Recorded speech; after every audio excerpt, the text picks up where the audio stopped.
Well, pressure mounting on the White House today to take action on our southern border. The president is expected to ask Congress for billions of dollars to deal with the women and children pouring in from Central America. One way the money would be used reportedly is to expedite legal processing of these children required by a 2008 law.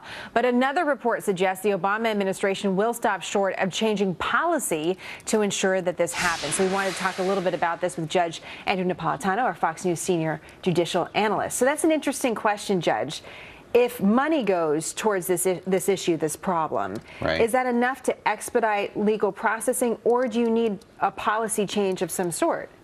Well, if you want to prevent minors from being pushed over the border, many of them, very high percentage, between 75 and 80%, without their parents or without an adult of any sort with them, the only way to prevent that is to stop them at the border. Now, the President of the United States, I would argue, has taken an oath to uphold the laws. And among those laws are you cannot just walk over the border. Whether you think people should be able to walk over the border or not, that is not the law at the present time.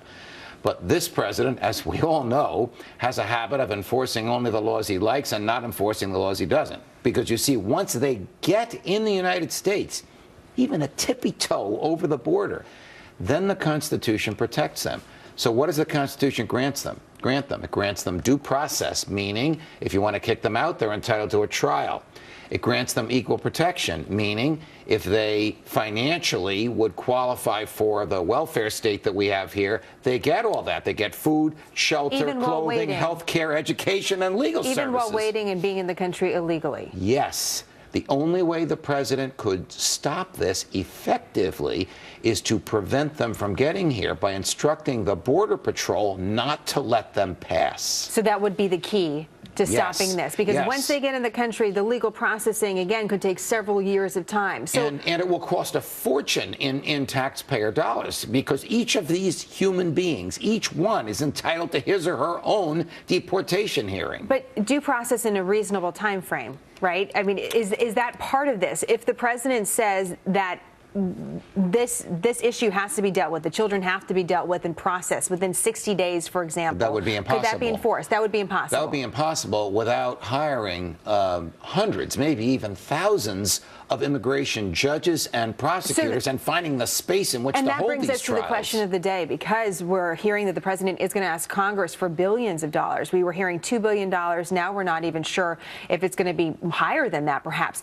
Is that enough money to expedite, in your legal opinion? Absolutely not. It would not be enough. How much money would you need? Well, I don't know what the answer is, but here's the scope of the problem, Jenna. There are over 11 million illegal aliens in the United States of America today subject to deportation.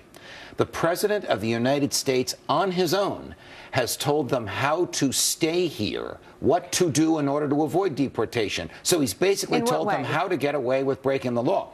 He's given them 13 things they can do. These are good things, like get a job, learn English, get a high school education, pay taxes. But these are his things. These are not what's in the law. That's interesting. It goes to the 2011 deferred deportation policy of the president. According to the administration, though, anyone that would qualify for that would have to be in this country, living in this country illegally since 2007. So they're saying that doesn't actually apply here, and it's the Bush law of 2008 that has to make sure that these children have due process. That's the reason why their hands are tied and they can't process these children faster. I would argue that either the intended or unintended, because I don't know what's in the president's heart or in his head, effect of him saying, hey, you 11 million, do these things and I won't deport you. The effect of that is this massive dumping of children over the border, because the parents of those children know that the kids are not going to be deported. But if you're pointing at the president saying his unintended consequences of that policy is what we're seeing now, then is it the president only himself that can solve this issue? Yes. The president could solve it with, as he likes to say,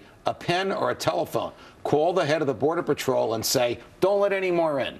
Once they come in, Constitution protects them. Before they come in, we have nothing to do with them. Judge Knapp's always great to see you. Pleasure. Thank you. You're welcome. Eric?